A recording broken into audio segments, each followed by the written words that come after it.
Te contaron que fue una revolución del pueblo mexicano, pero los ricos siguieron siendo ricos y los pobres más pobres. Hoy te contaré por qué la Revolución Mexicana fue más una simulación que un cambio real.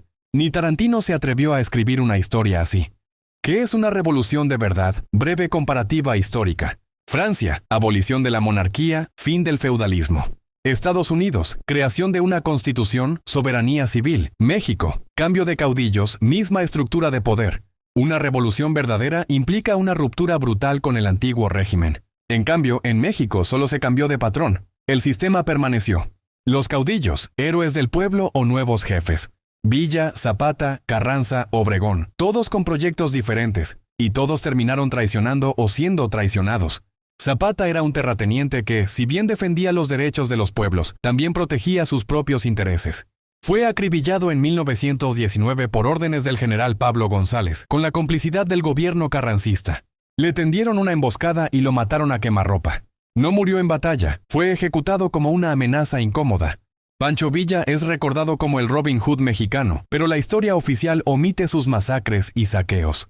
En una ocasión ordenó el fusilamiento de más de 90 civiles en Santa Isabel, Chihuahua. También fue acusado de violaciones y represalias brutales contra enemigos y poblaciones enteras. Era un caudillo que imponía respeto con sangre y fuego. Tras perder poder político, fue emboscado y acribillado en 1923 con más de 150 disparos sobre su coche, bajo el mando del gobierno de Obregón.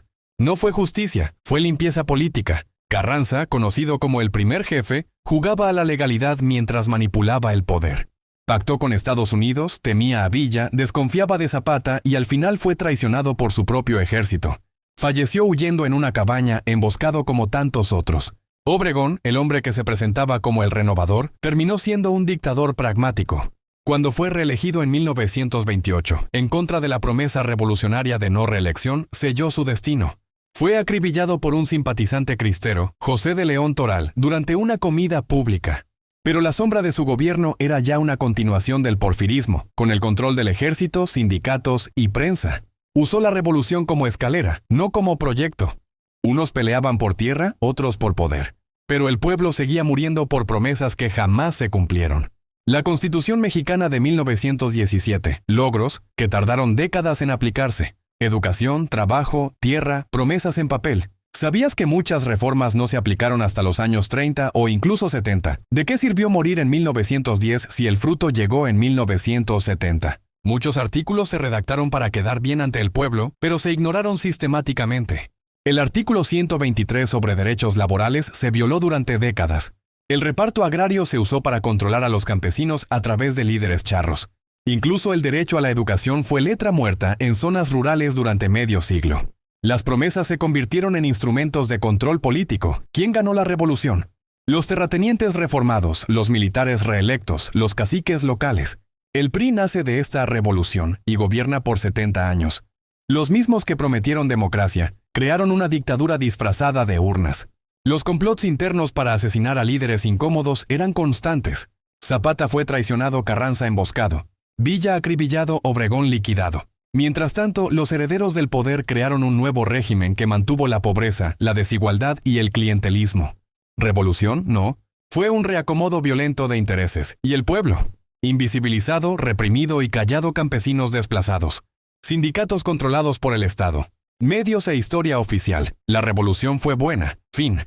Una revolución que se enseña en libros, pero se vive como si no hubiera pasado nada. El pueblo fue solo carne de cañón.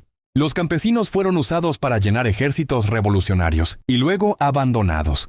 Los sindicatos como la CROM y más tarde la CTM fueron comprados por el Estado para evitar protestas reales.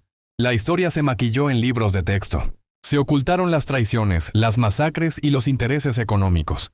La Revolución Mexicana no fue falsa porque no hubiera lucha, sino porque los que ganaron no eran los que pelearon. Nos contaron una versión donde todo terminó bien, pero la historia real es más oscura que cualquier película de Tarantino.